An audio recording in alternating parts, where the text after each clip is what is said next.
आज आहे 13 डिसेंबर 2024. आजपासूनचा सर्व शेतकऱ्याला अंदाज देतो.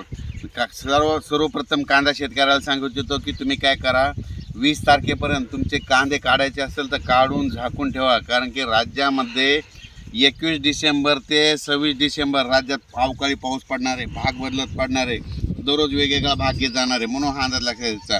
म्हणजे राज्यात सांगायचं झालं तर 21 डिसेंबर 21, 22, 23, 24, 25, 26 डिसेंबर दरम्यान राज्यात भाग बदलत पाऊस पडणार आहे. म्हणून हा अंदाज लक्षात द्यायचा.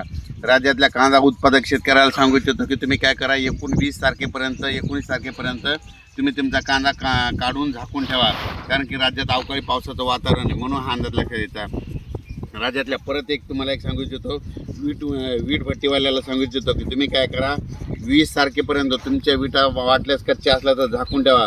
कारण की 21 ते 26 जोराचा पाऊस पडणार आहे, विजेच्या कडकडासह पडणार आहे. म्हणून हा अंदाज लक्षात द्यायचा. त्याच्यानंतर हा पाऊस सांगायचं झालं तर म्हणजे उत्तर महाराष्ट्राकडे मुंबईसह पडणार आहे, मुंबई पुणे तिकडे देखील पडणार आहे, मराठवाड्यात देखील पडणार आहे. म्हणून हा अंदाज लक्षात द्यायचा. म्हणजे राज्यात 21 ते 26 डिसेंबर राज्यात चांगला जोराचा पाऊस पडणार आहे. म्हणून हा अंदाज लक्षात द्यायचा. राज्यात एकंदरीत परिस्थिती बघितली तर सर्व शेतकऱ्याला सांगू इच्छितो की आता 19 डिसेंबरपर्यंत थंडीचं वातावरण तीव्र थंडी राहणार आहे. म्हणून हा अंदाज लक्षात येतात.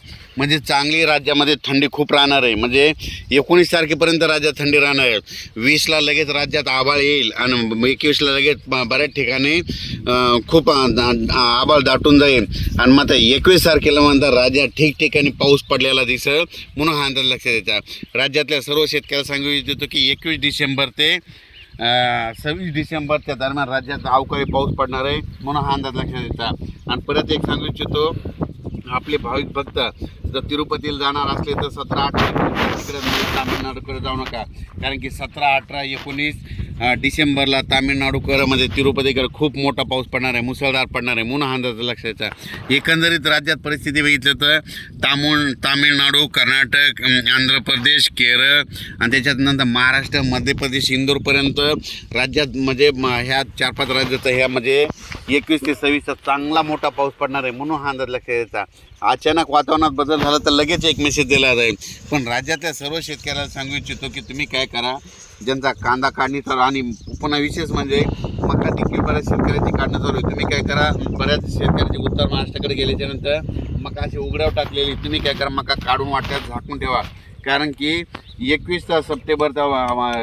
21 डिसेंबर ते 26 डिसेंबरचा पाऊस दररोज वेगवेगळा भाग करत म्हणजे सगळीकडेच पडणार आहे. म्हणजे वेगवेगळ्या भागात पडणार आहे, सर्वदूर पडणार नाही, पण भाग बदलत मात्र पाऊस पडणार आहे. म्हणून हा अंदाज लक्षात घ्यायचा. अचानक वातावरणात बदल झाला परत एक मेसेज दिला जाईल. हे पाहू शकतात. हे आपला 23 ऑक्टोबरचा क्षण आहे. याला 3 पाणी झालेत आणि तीन फवारण्या देखील झाल्या. आणि हे पाहू शकता. पण राज्यातल्या द्राक्ष बागायत शेतकऱ्याला सांगू इच्छितो की तुम्ही काय करा, 20 तारखेला तुम्ही कॅल्शियमची लेवल वाढवा. आणि तसेच तुम्ही काय करा, पाण्याचं नियोजन करा. कारण की द्राक्ष पट्ट्यामध्ये म्हणजे पाऊस म्हणजे पडणार आहे, त्याच्यामुळे तुमचं नुकसान होऊ शकतं. म्हणून कॅल्शियमची लेवल वाढली तर ते तुम्हाला सगळं माहीत आहे. म्हणून एक माहीत असं मी सांगितलं. राज्यातल्या सर्व शेतकऱ्याला सांगू इच्छितो की राज्यामध्ये आपली जनावरे, पाळीव प्राणी म्हणजे 21 ते 26 डिसेंबर दरम्यान उघड्या बांधू नका, झाडाखाली बांधू नका. कारण की विजेच्या कडकडासह पाऊस पडणार आहे. म्हणून हा अंदाज लक्षात द्यायचा. अचानक वातावरणात बदल झाला तर लगेच एक मेसेज दिला जाईल. धन्यवाद.